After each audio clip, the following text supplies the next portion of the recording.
बिहार के दो गैर मान्यता प्राप्त राजनीतिक दल अब आयकर विभाग की जांच के घेरे में आ गए हैं। आयकर विभाग को शक है कि इन दलों का इस्तेमाल राजनीतिक चंदे के नाम पर टैक्स बचाने और पैसों के लेन देन को सही दिखाने के लिए किया गया।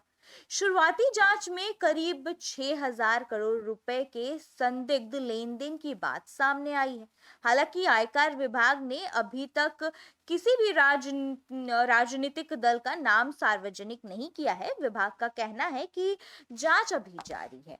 आपको बता दें कि आयकर विभाग के अनुसार यह मामला राजनीतिक चंदे से जुड़ी टैक्स छूट के कथित गलत इस्तेमाल का है। नियमों के अनुसार अगर कोई व्यक्ति या फिर कंपनी किसी राजनीतिक दल को चंदा देती है तो उसे आयकर में छूट मिल सकती है। जी हाँ, लेकिन जांच एजेंसियों को शक है कि कुछ लोगों ने इसी नियम का गलत फायदा उठाया है। जांच में सामने आया कि कुछ गैर मान्यता प्राप्त राजनीतिक दलों के बैंक खातों में बड़ी रकम चंदे के रूप में जमा कराई जाती थी। इसके बाद उस पैसे का बड़ा हिस्सा अलग अलग खातों और कुछ लोगों के जरिए वापस दान देने वाले तक पहुंचा दिया जाता था।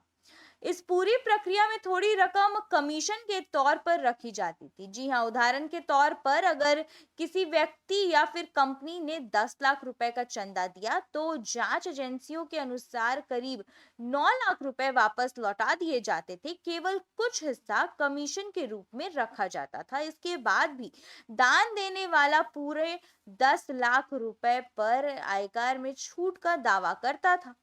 इससे सरकार को टैक्स का नुकसान होने की आशंका है। जांच के दौरान बिहार में पंजीकृत को गैर मान्यता प्राप्त राजनीतिक दलों की आर्थिक गतिविधियां संदिग्ध पाई गई। फिलहाल आयकर विभाग इन दलों के बैंक खाते, पैसों का लेन देन और उनसे जुड़े लोगों की जांच कर रहा है और अभी किसी दल का नाम सामने नहीं आया है क्योंकि जांच पूरी नहीं हुई है। इस मामले की जांच सिर्फ बिहार तक सीमित नहीं है। जी हाँ, हाल के दिनों में दिल्ली, सूरत और अहमदाबाद समेत कई शहरों में भी छापेमारी की गई है। जांच एजेंसियों का कहना है कि पहले बैंक रिकॉर्ड, वित्त दस्तावेज, ऑनलाइन लेन देन और दूसरे जरूरी कागजात की जांच कर रही है ताकि पूरे नेटवर्क का पता लगाया जा सके। वहीं सूत्रों के अनुसार आयकर विभाग ने इस मामले की जांच करीब 18 महीने पहले शुरू की थी। विभाग को टैक्स रिफंड और टैक्स वसूली के आंकड़ों में कुछ गड़बड़ी दिखाई दी थी। इसके बाद ही अधिकारियों ने गहराई से जांच शुरू की और अब कई महत्वपूर्ण जानकारियां सामने आ रही है। आयकर विभाग का सिर्फ राजनीतिक दलों को ही नहीं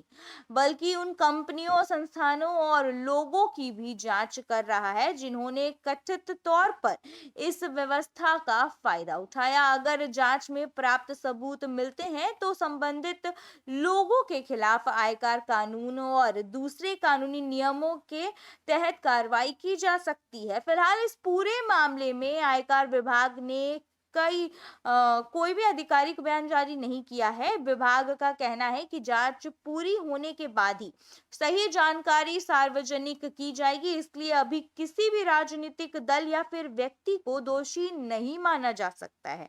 अब सबकी नजर आयकर विभाग की जांच पर है। जांच पूरी होने के बाद ही यह साफ होगा कि 6,000 करोड़ रुपए के इस कथित मामले में किसकी क्या भूमिका थी, किन लोगों के खिलाफ कानूनी कार्रवाई की जाएगी। Bureau report, city post live.